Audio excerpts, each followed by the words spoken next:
to the boys, Fox and Shane. Set your minds free, no locks and chains. Do what you love, roll the dice. 50-50, we cold as ice. One thing cold, but a penny town red. Can't let that go down in my head, war gaming. Hey, what's going on, guys? Welcome to Hobby Homies. We are your weekly Tabletop podcast. I am Shane, hanging out with Fox. What's up? And of course, we have Churchy. Yeah, I'm in the void. And Rory. Hey. Shout out to 96 Hours. Today, we are talking about Snarling Badger Studios. I actually didn't know that. I wrote it on the whiteboard, dude. You didn't Yeah. Oh, is that all the games they do? That's the 3 games they do, Oh, wow. followed by the 2 hosts, just so you have something to reference in conversation. Yeah, thank you. Hey, did you know they? It's by Ada. Yeah, you'll get to it. I'm sure. We'll get there. I actually didn't know. I'm so excited. This is one of those episodes where I had to do nothing. Yeah. My job was prepare the battle report. Your job was prepare the episode. Yep. So I just get to chill. I didn't know. You put this book here, and I was like, what the heck is that? That's a big old alien on that book. Yeah, I can't see, but it looks like a big old alien on that book. It is indeed. Majestic 13. That's the one. I'm very excited. This is great, too. This is a good idea. Well done. Thank you. I'll tune out and I'll just listen. Okay, sure. I have some content for you. Oh, thank you, sir. And for our listeners, of course. So, Snarling Badger Studios was created by Adam Loper from Tabletop Minions, also known as Uncle Adam, and Vince Ventruella, also known as Warhammer Weekly. Hey, Vincey V. he's also known as Uncle Atom, yeah? Uncle Atom, yes. Atom Sorry, Smasher. I said that too fast. Atom Smasher. Atom Smasher, yes. Why is that? I have no idea. Maybe because it kind of sounds like Adam. Yeah, but why Atom Smasher? What atoms is he smashing? All of them. Ah, yeah, that's true. And your wife, if you leave her alone. I would never. No, Where good. is she right now? I'm going to call her just quickly. Snarling Badger Studios was created by those guys during the 2020 pandemic, partly due to the insufferable boredom that came with a lot of the pandemic, and partly due to Adam's strong desire to create a game with Vince, who had been in the game design for nearly 20 years at this point, and he had been one of the 8 consultants to work on D&D 5th edition rather, Oh, wow. from its initial days and see it to launch. Wow. So he's got some rep. So Adam's mate Vince Yep. is in the field. He knows. He knows. He knows. Yeah. And if you got a resource like that, if you're like, oh, I'm slightly interested in this is like me, I can relate to this. I was like, Yep. I'm slightly interested in making 3D printable terrain. Yep. And I was like, I don't know anything about that. I want to do it, but I don't know anything about that. So I've Yep. got a mate who knows how to 3D design. Enter packed lunch. Into packed lunch. Yep. So I imagine that's what it's like, where you're like, oh, I'm interested in making a game. I actually know a friend who is quite good at that. Yeah. I've got the ideas here. This is kind of like us. It's like, Yeah. I've got the ideas of something here. Let's get our friend in who knows what he's actually doing. Yeah, I've got these ideas. I'm like, all right, here we go. Yeah. All right, Another rant. get the pen. They started off meeting weekly online with the idea of a skirmish game, working on concepts, mechanics, and rule sets, and soon had their first project, Rain in Hell.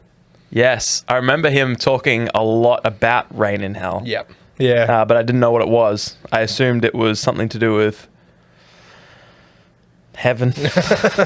And To the contrary. oh no, May 9th, 2021. Rain in Hell is sent off for proofing, and the final printed copy is expected in a little under a week. can someone clip where he said copy just for future references? Did I say copy? Maybe. I wouldn't be surprised. I wouldn't be surprised. Copy? I'd be Copy. surprised if you said copy. Yeah, me too. Yeah. I mean, it's like 7 minutes in. If you haven't misspoke by now, what are we even doing? 3:30 according to that timer over there. That's just another you misspeaking. May 28, 2021. Rain in Hell is launched, available as a downloadable PDF or a softcover print on demand fulfilled by Wargame Vault. Nice. So, what is Rain in Hell? Hey, if just jumping in here, as I will many times. Of course. You are my swimming pool. I've put my goggles on. I'm jumping Jumping into me. in. Yeah. No, I don't like that. Yeah, sure. No. If people listen to this and go, oh, wow, I'd love to get Rain in Hell or any of these other games. And Shane said that was on Wargame Vault. Just letting you know, we have an affiliate link in the description. In the description. Always in the description. Bro. Always in the description. He's got Yep. it covered. He's got it covered. Yeah. And you can go buy it through our link. Yeah. Doesn't cost you any extra. It doesn't. No, it doesn't. And we get paid. We get a kickback. I can keep You're buying saying, new you're shoes. saying we get paid. Oh, we get paid. Yeah. Imagine It's like 5 cents. 400 billion people buy that book. We might have enough for a new pair of shoes. Great. Get on it. If you want. Reign in Hell is a miniatures agnostic skirmish game. Each player builds their cabal of demons, usually between 7 to 10 miniatures. It's a small, brutal, and fast game played on a 22 by 30 inch board. Warbands are built in a similar fashion to those that we know. You have a leader, you have a devout, which is the old 2IC, Of course. and a following those two are your minions, with lesser demons, greater demons, and superior demons. You can customize these somewhat by equipping relics, essences, or even earning a title. Who's superior out of the superior demon and the greater demon? The superior demon. I wouldn't have thought. No? No. Okay. Yeah. Because enough. it's like you have them standing next to each other and he's like, I'm superior. And then he's like, yeah, well, I'm greater. And if you're greater than superior, then you're better than superior. But then the superior one's like, well, I'm superior to you. I see where an you're infinite loop. going, but you're wrong. Ah, that makes sense. Yeah, yeah. So, so unlike most games where you're equipping the individual models with gear and you know, like upgrades are primarily gear focused, right? Yeah. And to some people, they may feel like they have to replicate that on the miniature. You know, if you're For addicted sure. to the old WYSIWYG. Who's for the example. WYSIWYG guy? Gritty. Yeah. But with these, having relics, essences, or a title, it's something that you can have without having to physically represent it. So you don't have to like butcher your models as they gain experience. Sure. If you wanted to stick to that kind of thing, if that's something that really bothers you, maybe you need help. I'm not too sure. Yeah. But Speaking of needing help, this is where I can chime in. as in, you need help or you dish out help? No, I need help. Okay, yeah, cool. So I saw a guy's Instagram. I wish I had it, and I'm not going to look it up. But he's running a Necromunda campaign. Yep. Link in the description. No, I'm just kidding. I'll never find it. It was like, you know, when you scroll through the search thing. and you're like, yeah. like, oh, that's cool. So then I went to his profile and I looked, and so he has a Necromunda gang, and every week he's got the same models. Yep. And he plays 2 games a week. Wow. And every week he changes he cuts hands off, backpacks off. Why don't you just magnetize them? He carved an eye out and put an eye patch on it. Wow, because it lost an eye. Maybe. I didn't. Yeah, I guess. Yeah. Cool. And I was like, man, that's so cool that someone else exists and they're doing that. Yeah. But I prefer this. Yeah, me too. I'm much more a fan of this.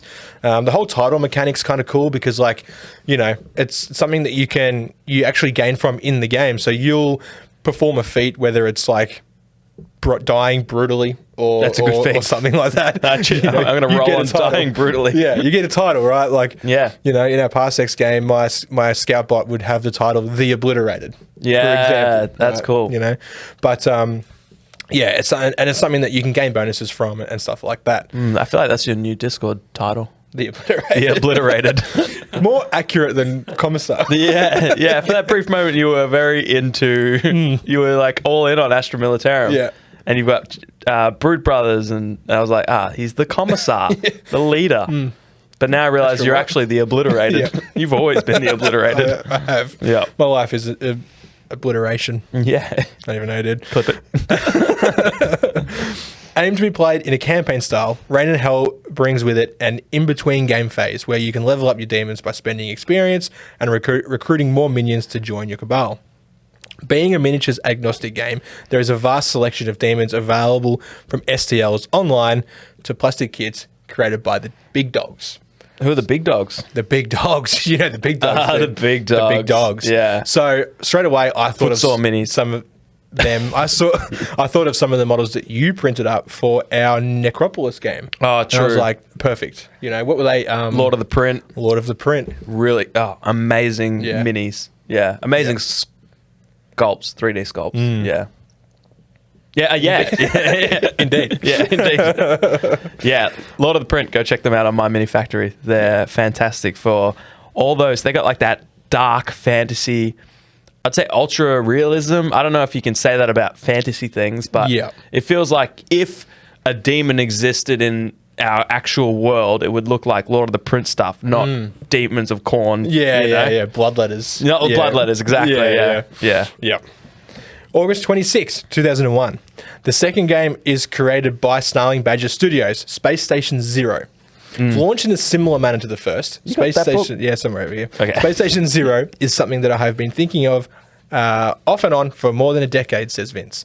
The concept interested me right away. Right after Vince explained it, I was hooked, said Atom. Atom. The Atom Smasher. At 124 pages, it's just shy of being twice the size of Rain and Hell. Wow. Space Station Zero is a sci-fi miniature agnostic skirmish game with multiple game modes. You can play solo, co-op, or battle it out with opponent in an adversarial mode. Adversarial mode. You mode. nailed that, dude. Thank you. I thought about it for a minute. No, it was longer. Yeah, I know you think it was a minute, but time passed differently for everyone else. It was like Interstellar. We're actually all 10 years older. years. Yeah. Yeah. Yeah. You're like, what's that? I was thinking of The Simpsons just then. There's The Simpsons. Anyways. I don't even know. Simpsons done everything. So straight Something away, said, not good. That one. straight away, we're seeing a theme here, right? With Snarling Badger Studios. Yeah. Miniature Tabletop games. agnostic games. Yeah. Yeah. Tabletop games. Yeah. Right. Solo, campaign, cooperative. Yeah. Rain and Hell, I believe, had a expansion came out which allowed for solo. It was intentionally adversarial only. Yeah, sure. So you had to play against an opponent. Yeah. You know what? We've talked about this before, how COVID kind of like catapulted the miniature agnostic solo cooperative war games. Yep. And I feel like one of the big driving games for it, I could be wrong, but I feel like it was Stargrave. Oh, yeah. Yeah, Because that's miniature agnostic? Well, I mean, yes, but they have their own line of miniatures now. But, Sure. But Stargrave, Frostgrave, Rangers of Shadow Deep, all three created by Joseph McCulloch, I'm pretty sure. Was Stargrave the first of all of them? Who knows? Stargrave or Frostgrave? I'm not too sure. Sure. Yeah. Maybe this it was Frostgrave. This isn't a Joseph McCulloch episode, dude. Oh, sorry. Yeah, I couldn't tell. I can't read your writing. Does that say Joseph McCulloch? It's actually very clean. Thank you. Actually, very well written. You have 2 points, and it's like, don't interrupt me too often, and only have 3 beers max. Yep. Good thing you brought 3. You've handed 1 out. Sweet. Now try not to interrupt you too often. Thank you. I just think... No, I'm just kidding. Carry on. Give me strength, please. Uncle Atom, give me strength. I thought you were going to say Jason McCulloch, give me strength, whatever his name is. Similar to Rain and Hell, Space Station Zero is built around a campaign system, linking battles together and leveling up your crew.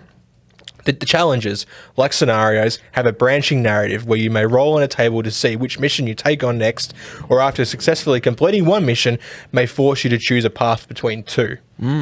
Space Station Zero uses kind of a D12 system where your checks are determined by rolling even results, which are successes, and odd results are failures. You can critically fail by rolling 2 1s, or you can critically succeed by rolling 2 12s. Wow. The activation sequence has an initiative roll between activations, where both player and the enemy will roll to see if they retain initiative or if their turn is interrupted. Ooh. So I thought that was kind of cool. Yeah. It had a mechanic where, the roll to maintain initiative gets higher. So it's like, the first roll is like, I think it's like a 6 or something, and then the second roll is like a 10 on a D12, so you're not guaranteed to get those back-to-back turns, but it's there, but then the opponent can do the same kind of thing. Yeah. Hey, what are the odds of rolling 2 12s? On how many D12s? 2. I don't know. Did it matter what I said? Unless I said 1, you wouldn't have known. But yeah, true. Yeah. True. Because people tell me it's 1 in 12, right? I mean, yeah, maybe. Or does it become 1 in 24 because there's 2 dice there? Oh, maybe that's it. I don't know. Ollie's probably infuriated right now. When I said it, I was like, best case, we know the answer. Yeah. Best case, yeah. we infuriate Ollie. Yeah. I mean, win-win, right? Yeah, maybe. But what are the odds? I don't know. I'm going to say 1 in 24. Yeah. Or 50-50. It's not. It's absolutely not 50-50. I can tell you that much. Nah, that's got to be 50. Well, no, it is 50-50 because either you do it or you don't. Or you don't. Yeah, of course. Yeah. Yep. Yeah, I always forget that. Yeah, it's 50-50. Yeah, it's 50-50. Sorry. Carry on. Carry on, thank you. Yeah. I put so much effort into preparing this. You're at the end. Nearly. 1 page left. 1.5 pages left. You're like, oh, and my next section was talking about the odds of rolling 2. But anyway, we've covered that, so we'll skip to the end. June 2nd, 2023. The third miniatures agnostic wargame rule set has been released. In Majestic 13, you pit your team of 5 covert operatives against a dangerous alien creature in a 5v1 showdown. Oh, I like that. You see, I was making a game that was like, did you guys play Dauntless? No. Did you guys play Dauntless? You played Dauntless. Yeah, Rory played Dauntless. Churchy's shrugging, but he doesn't play video games. So. What does he know? Dauntless is like if Fortnite made their Monster Hunter game. Oh, is it free to play? It's free to play. I downloaded it, but never played it. So the concept is like you've got a party, you go fight a big creature. Yep. You win and you get some cool equipment and you try and gear up to fight the next creature. And I was like, that's a cool concept that I don't think anyone's done, but it sounds like it's been done really well. Yeah, it actually has. Yeah. Oh, so this is a cross between X-Files and XCOM. yeah. Okay. Whew, wow. Glad someone did it. Takes the pressure off you. Yeah. Right? I know. I don't have to do it for society. Absolutely, because it's what everybody needs. Yeah. Yeah, I was talking to a guy today who was just like, man, I hate my job. I'm like, you know what you need? He's like, I already know. 5v1 Monster Hunter Showdown. Exactly. Yep. Yeah. I should have, if only I had known. If only I listened to Hobby Homies this episode. The more you know. The more you know. You build your team using any modern or near future miniatures you like, and you can battle as solo, co-op, or of a PvP style in the form of a combat exercise. Like Snarling Badger games before, it focuses heavily on campaign progression, leveling up your crew, equipping upgrades, and even a base building mechanic. Yeah, my game had that too, but you don't hear me doing a podcast episode on my game. I don't believe it. I don't believe it for a second. What's in my notes? It's in my Google Doc. Some of Adam and Vince's earliest notes were all related to the primary loop and in answering the biggest question here. How do you make a fight of 5 people with guns against a single enemy Melee. Interesting. Mine were all melee. I don't know about theirs. Okay. This situation in an RPG can be handled in a number of ways, but mostly because you have a GM in control of the monster making interesting and unexpected choices. But for a game without a GM, things had to remain interesting without becoming a slog. Out of this came 2 things early in design. Firstly, the aliens would start with their simplest attacks and rotate into their stronger attacks. Secondly, in the creation of In Extremis, which was the idea of an alien hurting itself from its own fury by becoming significantly more dangerous at the end of the encounter, which to me kind of reminded me of like a rage timer in an MMO. Yeah. You know, like if you don't kill the boss in a certain amount of time, it just starts dealing incredible damage until it wipes the whole party. Yeah. Yeah, it's like reverse. What do you call it? When like stuff in Warhammer takes wounds and it gets weaker. Yeah, bracketing. Yeah, it's reverse bracket. Well, I mean, it's still bracketing. It's not even reverse bracketing. It's actual bracketing. Yeah, but it gets better. Getting better. Yeah. I haven't actually played any of their games yet.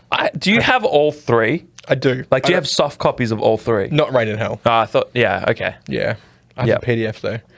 So you got all 3 games. Yep. So you're a collector. I feel like I am. Yes. We should make a game around collecting games. That'd be kind of cool. Yeah. Like a tabletop game. Yeah, tabletop game around collecting games. Interesting. So, how many races are there? We've done this episode before. That was a fun episode. That was fun. We'll do it again. Somehow we'll make a game about collecting games. Yep. Using a tabletop battle. Indeed. Who do you battle? Like other nerds collecting other games? Like Pokemon you trainers? battle people over rule sets. Over mechanics. So it's like, no, I think it's played like this. Rules as written is played like this. Yeah, exactly. And if you damage. If you lose them, that's fine. Your people take damage or whatever and they go into some, they need to heal up or whatever. Yeah. But the rules are as written by the opponent. So then it like the game builds itself. You've got a rule you want. Yep. And then if they win, you're forced to take that rule into the game. Wow. And then after 20 campaign turns, you've got your game. Yeah, true. You have to play it. It could be brilliant and awful. Yeah, I feel like it's definitely going to be one of those two things. Yeah, or just like... Or both. Yeah. Yeah. Yes. Awfully brilliant or brilliantly awful? Well, it depends if you win. So if we win, it's brilliant. Yep. But if the enemy wins, it's awful. True. It's already great.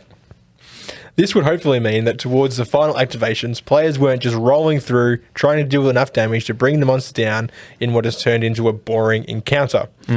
Many other things changed during the design phase. When it comes to the dice, the game originally started with D10s, but it was abandoned due to the math curves they wanted for the stats. Sure. Rolling 2d6 meant for more predictable results, but it set the average too high for making D10s work. Yeah. With enough RNG that things weren't too automatic in one direction or another. Eventually, the team settled on a D20 and D6 system. So, interesting to see how that would play in like in the battle, like on the tabletop. Yeah. Rolling different dice like that. Like you know, like the games that I have played have been either D6s or anything else, right? Yeah. Never rolled similar, like different kinds of dice, except for I guess maybe like Legion or Shatterpoint, where you've got defense dice and attack dice. Yeah, they're always D6 to 8s anyways. Yeah. But you're right, they are But two different... Yeah, they are two yeah. different dice. I guess you could look at it like, yeah, even though they've got like symbols on them, they're still, D6s, D8s, D10s, or whatever they are. I can see how they landed at that because, I mean, they're obviously way more talented than me. I'm some dumb guy writing things in a Google Doc. But the game I messaged you about earlier this week, mine uses D6s and D20s because you have attributes and skills which can get up to +6 or whatever. So you want D20s because you don't want to have more influence than that over like if that was a D10, you're rolling a 2, 3, and 4, and it's all like max hits +6. But everything else that doesn't have like attribute boosts is D6. So I don't know if theirs is similar to that, but I see how they arrived there. Being a fellow game designer at the same level of I like it. As Vince. Well, that's a big goal, but Ventruella. Indeed. Indeed. There were other things too that they came across during the alpha playtesting. Things weren't moving around the board as much as they had expected. Threat levels and danger were increased, but players would scatter from the aliens. But then there was no general sense of exploration or the need to move around the board. This is when the team decided to add secondary objectives. Nice. Which kind of works like games that we've played where you may kill the alien and you've got like 2 turns left before the game ends. You've got time to try to also claim those objectives. Sure. Before like the 5th turn or whatever. That's why I think, like you said, MMOs before, that's why I think ads are so important in MMOs. Yeah. Because they create interest. Like anytime you fight a boss that doesn't have ads, it's just like, all right, it's almost like Dark Souls. You're like, all right, we'll wait for the combo. Yep. Everyone move out of the way of the like the AoE for that. Yeah. Time this. It's just one target, but the random ads or whatever. Spawning of ads. Yeah. It kind of, you would, for a boss without ads, you would rely on very interesting mechanics. Yeah, exactly. Where with having spawning ads to worry about also, maybe you can rely on simpler mechanics. For sure. Yeah. And I feel like you can't, you could do ads. They could definitely do ads, but they've subbed that for secondary objectives to add another layer of interest to just having a static boss battle. Yeah. Which is cool. I like that. The alien AI is the most complicated AI the guys have created to date. They wanted the monsters to really act in interesting ways, but it can be a hurdle to learning the game. There is a lot to remember, though after a few games it seems the playtesters had a good grasp. Enemies can activate in multiple times per round. Some enemies may be aggroed to being the recipient of a shooting attack, for example, or there's other elements which can cause that. The enemy may have already reacted and then reacts again and then has its actual activation. Yeah, cool. So that, I guess, adds more of a threat as well. Yeah. Yeah, it's like it's got AROs from Infinity where you do something and then it triggers a reaction. Yeah. And then I guess, the question is, what are we going to see from Snarling Badger Studios in the future? Yeah, it feels like they were dropping basically like a game every year, right? Like pretty much. Rain and Hell 2021. The other one, Space Station Zero, Yeah. 2022, and then Majestic 13. So that's like, is that this year or was that late last year? That was this year. That was June this year. Yeah, That's wow, it's new. fresh, hot off the press. Wow, Yeah, it's like yeah. 2 months old. Yep. Oh, interesting. So maybe they stole my idea. I don't know. Do they have access to my Google Docs? I Maybe. mean, anything with aliens, dude, you weren't wearing a tinfoil hat. They may have got it. Nah, see, it's exactly the same. That's your game, right? Yeah. Navite Warrior, verbatim. I doubt. Taskith. I forget what I write You're just sometimes. naming things. Yeah. You're reading Lamp. names of things. Yeah. Yeah. Wow, that's a girthy book too. It's actually a really nice book. It's got that. X-Files, Detective Pikachu, Detective Pikachu. Bloody hell, dude. investigative. Yeah. It's got the redacted XCOM kind of vibe too. You know, the big blacked out text on the front cover. Yeah, see that big black text. Yeah. Yep. Got UFOs. It's got UFOs over cities and trees. What's that mean? What are you doing? What's with the UFOs? Bro, I mean, this is cool. There's a lot of stuff in here. Yeah. Jump gear. A member of your team is climbing. They do not reduce their movement, and each 1 inch of vertical movement counts as 1 inch of movement. So far, we've seen a game based around demons battling in hell. Yep. We've had a sci-fi game where we've got crews from all these different ships Yep. sort of brought together. Yeah. And I've realised I must have missed a whole paragraph. About Space Station Zero? Yeah. Let's go back. Yeah. Because I'm like saying things and I'm like, I remember writing this down. Yeah. Because Space Station Zero, is it a game where you go deeper and deeper into the space station? Bear with me. All right. Well, I mean, you're about to tell me. Because, I didn't even notice, but what do you know is about this Space Station Zero? numbered 0, I hear you ask. You did hear me ask that, yeah. Well, once a spacefaring species has discovered a means of FTL travel, sometimes things Faster than light. don't go according to plan. You may find yourself, your ship, and your crewmates fully disassembled to the molecular level, and that's not good. No, it's not good. No. Other times, you might find you emerge not at your program destination, but a really weird part of space. There's just nothing for billions of light years in any direction. Nothing. Except for the massive space station, which is hailing you in your language. Turkish. Whatever you speak at home, dude. Yeah. I'm not going to judge. Jewish? So basically, a sci-fi game with crew pitted against each other and also the unknowns of a giant space station. Think of Space Hulk, right? It's basically an amalgamation of all kinds of different things from really new down into older and older depths. It's like the back rooms, but a space station. The back rooms. Yeah. You know what the back rooms are? Nah. Well, we got some... You mean at the back? Yeah. I mean, yeah. And we've seen a modern game released by Snarling Badger Studios. Yes. Majestic 13, right? So your next question is what's left? What's it going to be? Yeah. They've covered the 3 basic tropes. Yeah. You know, we're going to see like a high fantasy game come out? What I think there isn't a lot of is games where you can use fantasy and sci-fi miniatures in a world. Because, like, think of Avengers, right? Sure. You think of Thor, Yep. fantasy, it's a dude with a hammer. Yeah. Basically fantasy, right? Yeah, I mean, yeah, Like, yeah, everyone, like, there's no one in Asgard with guns, right? They've all got swords, spears. I think you're right. Yeah, I don't know. I haven't seen any of it. I'm just kidding.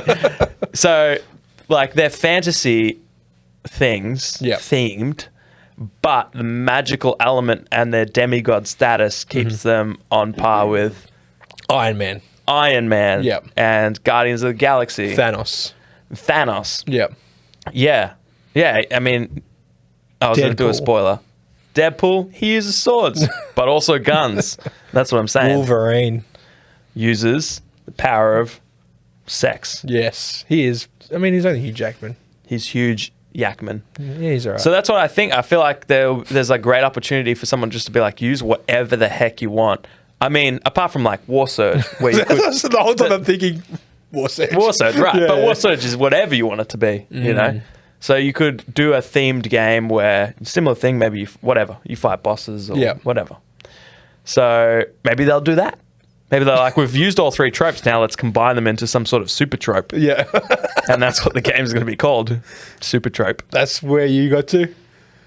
I don't know where I got to, I'll be honest. Yeah, I don't know. What are you thinking? I got no idea. Yeah. I honestly got no idea. Well, I got something, so why don't you just shut the fuck up? Hey, what's Core Chosen, dude? This guy doesn't even know what Core Chosen is. I still don't really know. No, I don't know. It's like the internet. It's like the cloud. I don't know. Yeah, we're up there. It's going to rain today? Yeah, it is raining. Yeah. Yeah, true. Yeah. So anyways. So, yeah, like they've covered the three heavy hitters when it comes to wargaming, right? Yeah. What's left? Like a modern, like, military style game? I got it. Yeah, what is it? A game where you craft and battle with hot air balloons. No one's done it? Well, Patent I've that. seen blimps. Does that count? No. Okay. No. No. So this is all right. All right. Let's play a game. Hey Rory, you want to go? You want to go in a blimp? Yes. Cool. What do you reckon that experience would look like? You reckon you step on the blimp and you fly around for a bit and you're in a like concealed area? Yes. Hey, you want to go on a hot air balloon? Yeah. You want to hang from in a basket? Exactly. Exactly. Different. They're different. Yeah, but you could like. Wait, what? I'm not saying there's You did say that. It's not that hard to trap him. You just got to make a conversation that goes for more than 4 sentences. He gets all lost. So Majestic 5v1 showdown. Oh, did I mention Station Zero? Anyways, thanks for listening. I can't believe I missed the whole paragraph. I made the font too small. Yeah. In your defense, your co-host is a retard. Oh man, you just derailed everything. Yeah. Every paragraph. I slow everything down. Oh. I am like a paint retarder. So you slowed everything down, yet Sped everything I up. read that twice as fast as I thought I was going to. Yeah. And that's the Maybe- beauty of I don't even know anymore, dude. I'm Inception. True. I'm like the planet. Yep. I am the planet. A planet game. Maybe Maybe you play as a planet. Yes. That's better. That's way better. That's way better. Anyways, thanks for listening. Nonsense. It's nonsense. This episode has been nonsense, but thank you so much for hanging around and enjoying our company. Let us know, have you played any of the games by Atom Smasher and Vince Vaughn?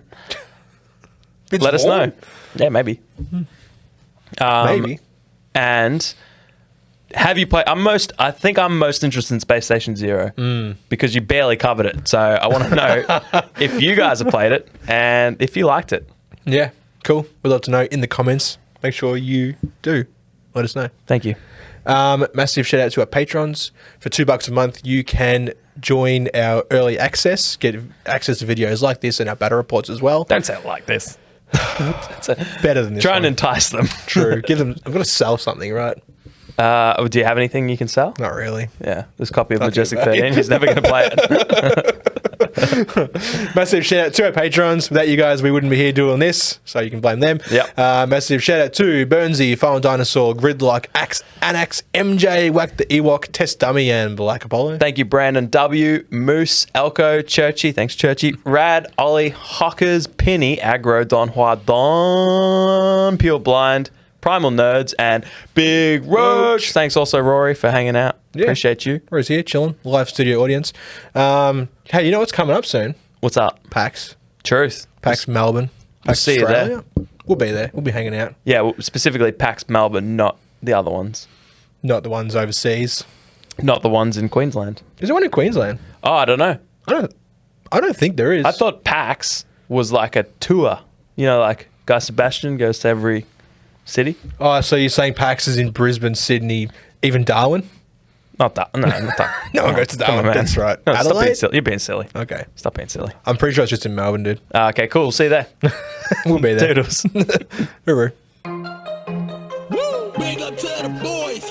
Fox and Shane. Set your minds free, no locks and chains. Do what you love. Roll the dice. 50-50, we cold as ice. One thing cold, but a penny time red. Can't let that gaming.